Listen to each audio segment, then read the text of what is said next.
Je je trouve qu'on vit dans un monde assez étrange. Un monde qui n'est plus vraiment contrôlé par des dirigeants, ni même vraiment contrôlé par des humains, mais par des sociétés. Des sociétés qui, de par leur puissance, ont le pouvoir et, de par leur monopole, ont l'influence. Le monopole. En voilà un danger. Regardez Microsoft et son produit Windows. Windows a le monopole sur les ordinateurs personnels. C'est vrai, il est en concurrence avec Apple et son système macOS, mais en réalité, c'est Windows que l'on voit dans les entreprises, dans les écoles, partout.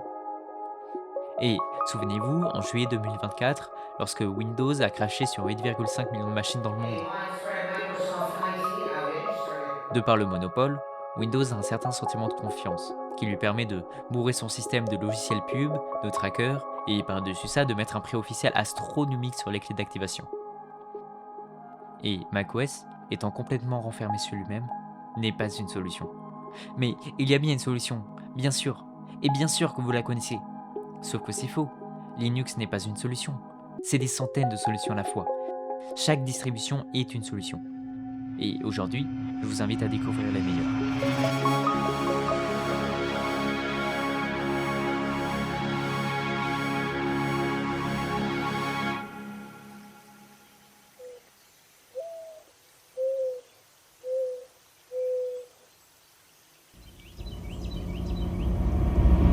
Mais d'abord, pourquoi Linux?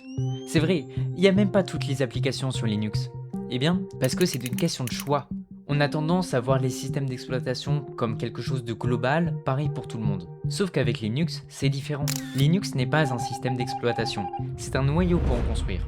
Ainsi, il y a des centaines de systèmes d'exploitation qui sont justement des distributions Linux. Et ainsi, on ne voit plus les systèmes d'exploitation comme quelque chose de global, mais comme quelque chose de personnalisé à chacun. Ça veut dire qu'avec Linux, votre système d'exploitation reflète vos valeurs.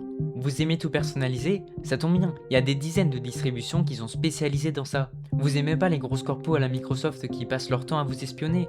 Eh bah, il y a plein de distributions Linux qui sont développées par de petites équipes qui n'ont pas pour but premier de faire de l'argent. Mais maintenant, il faut choisir une distribution Linux, et c'est de ça dont on va parler aujourd'hui. C'est extrêmement difficile de classer les différentes distributions Linux, déjà parce qu'il y en a énormément, donc j'ai dû faire une sélection, mais aussi parce que la majorité de ces distributions Linux sont adaptées pour un usage précis. C'est pour ça qu'à la fin, je vais faire un petit récapitulatif de la distribution qu'il vous faut selon votre profil, mais on y reviendra en temps et en heure. Ah, et aussi, venez pas m'insulter dans les commentaires parce que mes avis sont désastreux, c'est ma vidéo donc globalement je fais ce que je veux. Vous le connaissez probablement, c'est une des distributions les plus connues, et ça serait un mensonge de dire qu'Ubuntu est mauvais. C'est pas pour rien que c'est une des distributions les plus répandues. Mais le problème que j'ai aujourd'hui avec Ubuntu, c'est que l'entreprise qui gère la distribution, Canonical, s'amuse à prendre les pires décisions possibles au niveau de la vie privée. Par exemple en 2012 avec l'affaire Amazon, où les recherches effectuées dans le menu d'application étaient envoyées au serveur de Canonical et liées à des résultats Amazon sponsorisés sans réel consentement clair des utilisateurs. On veut quitter Windows parce qu'il est trop intrusif, alors pourquoi aller sur le Windows de Linux? Désolé, mais Ubuntu mérite amplement sa place en D. Ah, Kali, ça me rappelle des souvenirs parce que c'est la première distribution Linux que j'ai utilisée, celle qui m'a lancé dans le grand bain. Et pourquoi celle-là en particulier? Parce que je voulais faire le hacker, évidemment, comme la moitié des gens qui installent Kali Linux. Et il est là le problème. Kali, c'est pas une mauvaise distribution, c'est même une des meilleures distributions de cybersécurité et de pentest au monde. Mais par contre, c'est une très mauvaise distribution pour la vie de tous les jours. Donc Kali va en B. Là, ça devient un peu compliqué, parce que CubesOS est super spécifique. C'est une distribution qui est concentrée sur la vie privée, tout le système repose sur l'isolation. Du coup, chaque application tourne dans une machine virtuelle séparée, ce qui permet de compartimenter les risques et d'éviter qu'une faille compromette l'ensemble du système. Au final, CubesOS est excellent mais trop spécifique pour le grand public, c'est pour ça que je le mets en A. C'est une distribution qui essaie de mélanger cybersécurité, anonymat et usage quotidien. Sur le papier c'est super bien, mais au final, Kali est meilleur en cybersécurité, Cubes ou Tails sont meilleurs que lui en confidentialité, et tout un tas de distributions sont meilleures que lui pour un usage quotidien. Donc ParrotOS arrive pas vraiment à trouver sa place, et c'est pour ça que je le mets en C.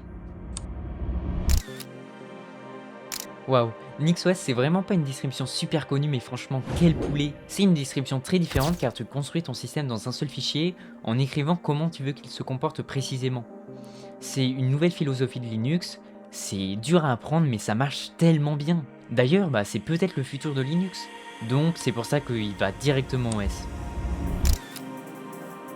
Mint, c'est clairement la référence pour les débutants. C'est simple, sans prise de tête et ça ressemble beaucoup à Windows, mais il y a quand même tous les avantages de Linux. Plus de sécurité, plus de légèreté, plus de stabilité. Pour quelqu'un qui débute, c'est vraiment la meilleure solution, mais maintenant, si on veut exploiter Linux à 100%, ça reste limité, donc Mint par mois.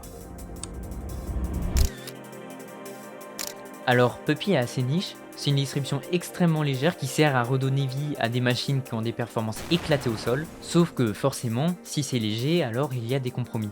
Ici, l'interface et les outils ne sont pas toujours cohérents avec ce que la majorité des utilisateurs attendent. Puppy, c'est un peu une distribution de survie ultra spécifique, et donc je peux pas la mettre au-dessus de B.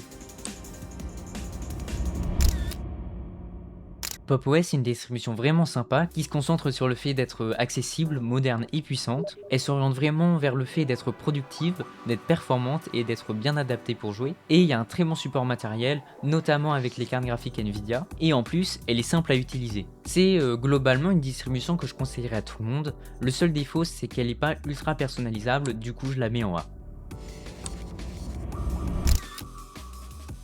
Debian, c'est tout simplement la référence depuis des années et qui le restera encore longtemps. C'est simple, l'avantage de Debian, c'est la stabilité. La distribution est réputée pour être extrêmement stable et polyvalente, et c'est pas pour rien qu'elle sert de base à des tonnes de distributions comme Ubuntu, Mint, Kali, Pop! OS. Comme on dit en informatique, all roads lead to Debian. Ok, c'est peut-être pas la distribution la plus attractive, mais c'est sans conteste une des plus importantes. C'est pour ça qu'elle va forcément OS. Elementary OS est une distribution qui copie l'esthétique de macOS, et elle y arrive relativement bien. C'est plutôt utile si tu veux passer de Mac à Linux. Mais maintenant, j'ai un problème avec Elementary. Si on va sur la page de téléchargement, on voit qu'il faut payer.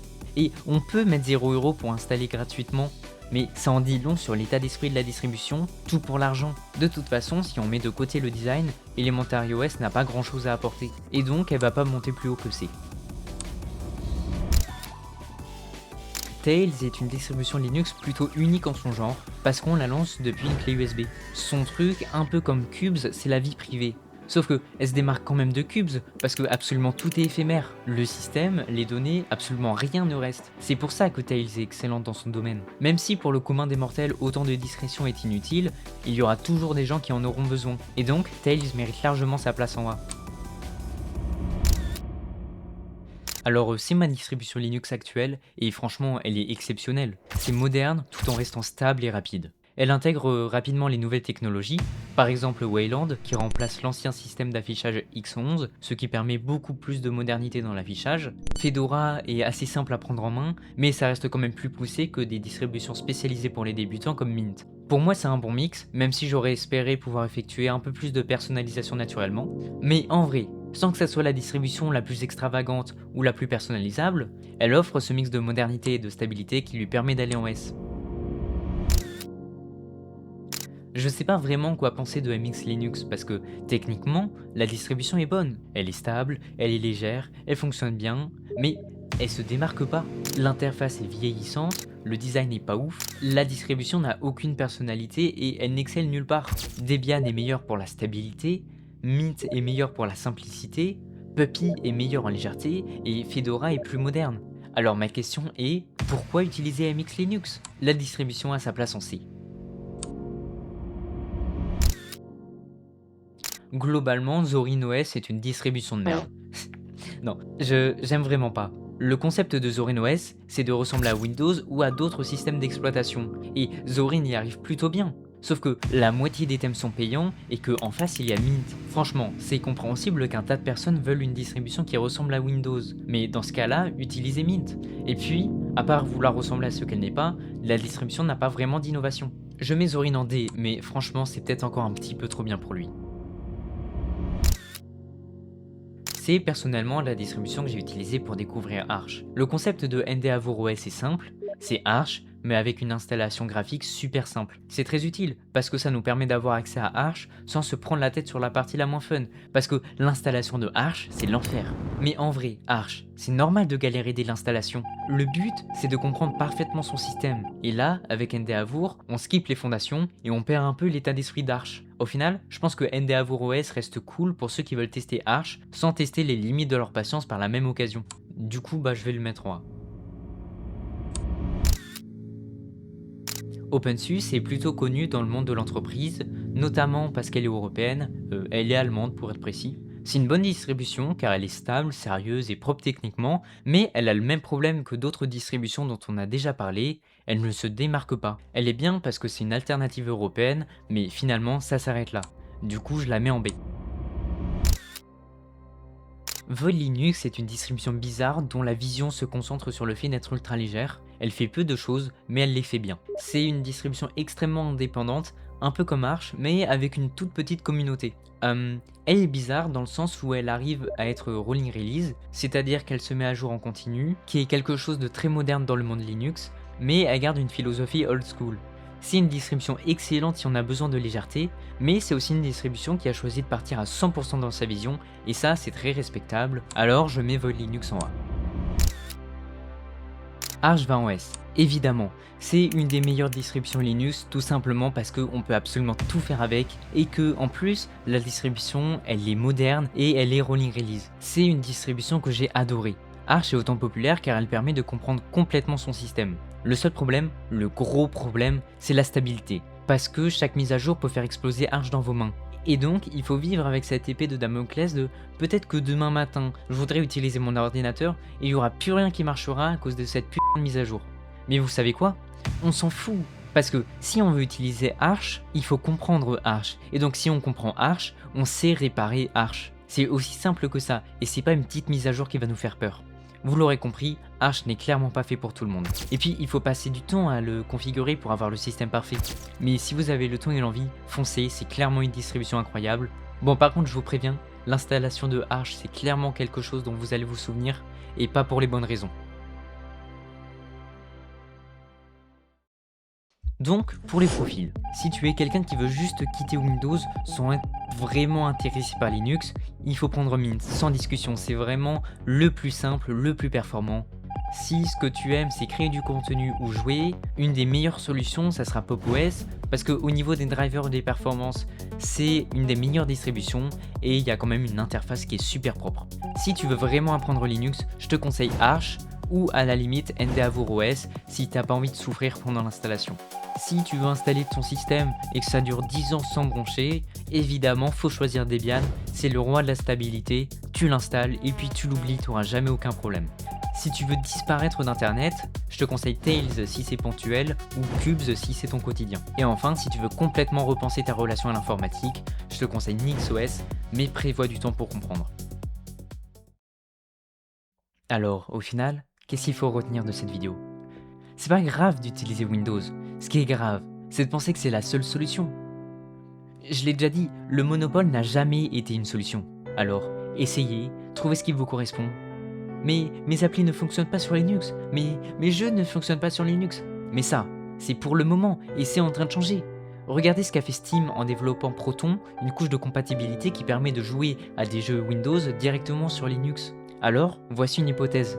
Imaginez ce qui se passerait si les développeurs de ces jeux et applications voyaient que Linux prenait la popularité qu'il mérite, à un point où ils n'auraient pas le choix de développer une version pour Linux, car ils veulent pas prendre le risque de perdre une part de marché aussi importante.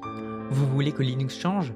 Qu'il perde sa réputation de système d'exploitation pour les gros nerds? C'est mon cas. C'est pour ça que je fais cette vidéo, c'est pour ça que je suis ici. Si vous voulez un conseil, essayez. Faites-vous votre propre avis, soyez curieux et arrêtez d'être dépendant. Essayez.